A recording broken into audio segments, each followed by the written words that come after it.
حدیث نمبر 916 عن ابی سعید الخدری رضی اللہ عنہ قال قال رسول اللہ صلی اللہ علیہ وآلہ وسلم من عال ثلاث بنات فأدبهن وزوجهن وأحسن إليهن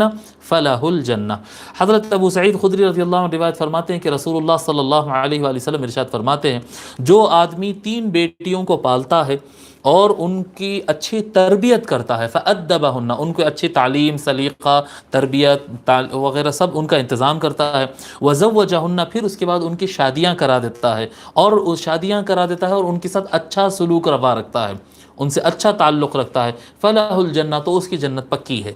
تو اس کے پاس اس کو جنت عطا کر دی جائے گی۔ وفی روایت، اور ایک روایت میں آتا ہے ثلاث اخوات او ثلاث بنات او بنتان او اختان، فرماتے ہیں، اور ایک روایت میں آتا ہے کہ حضور صلی اللہ علیہ وسلم نے 3 بہنوں کا بھی ذکر کیا ہے، 3 بیٹیوں کو پالے یا 3 بہنوں کو پالے، اسی طرح سے 2 بیٹیوں کو پالے یا 2 بہنوں کو پالے، تب بھی اس کو اللہ تبارک و تعالی جنت عطا فرما دے گا۔ یعنی اپنی بیٹیوں کے ساتھ، بہنوں کے ساتھ، خواتین کے ساتھ اچھا سلوک کرے، ان کو بوجھ نہ سمجھے، ان کی اچھی تربیت کرے، ان کو اپنے پاؤں پہ کھڑا کر دے اور ان کا گھر جما دے، اللہ تبارک و تعالی ایسے شخص کو جنت عطا فرماتا ہے۔